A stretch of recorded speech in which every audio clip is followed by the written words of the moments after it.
تازه او ښه خبر د افغانستان لوی درستیز د پوځي مرستو او د افغان ځواکونو د تجهیزاتو د ترلاسه کولو لپاره هند ته ځي. د ولسوالۍ او ولایتونو پر مرکزونو د طالبانو د بریدونو له ډیرېدو سره هممهاله د افغانستان حکومت هڅه کوي چې له هند څخه پوځي مرستې ترلاسه کړي. د افغانستان نوی ټاکل شوی لوی درستیز جنرال ولی محمد احمدزی به راتلونکې اونۍ په نوې ډیلي کې د هند د پوځ له لوی درستیز جنرال ام نارواني او د ملي امنیت له سرکار اجیت دوپل سره وویني.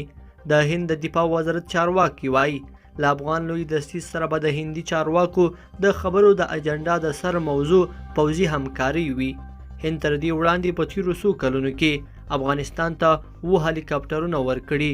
په دغو سرخکو کې MI-40 جنگي هلیکاپټرونه هم شامل دي. هند پر دې سربیره په خپله خاوره کې د افغانستان د ملي اردو پرسونل هم روزي. د هند د دفاع وزارت سرچینې وایي د افغانستان حکومت د هغو پوځي وسایلو لیست ورسپارلی چې فکر کوي هند یې ورکولی شي او دوی ورته اړتیا لري. په دې لیست کې یو ډول ماشینګڼې، ټانګونه او زغروال ګاډي هم شامل دي.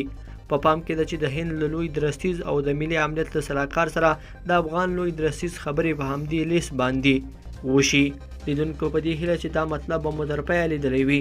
که مو دغه ویډیو خوښه شوې ویډیو لایک کړئ، د سره او چینل سبسکرایب کړئ. تر بیا ښه وخت.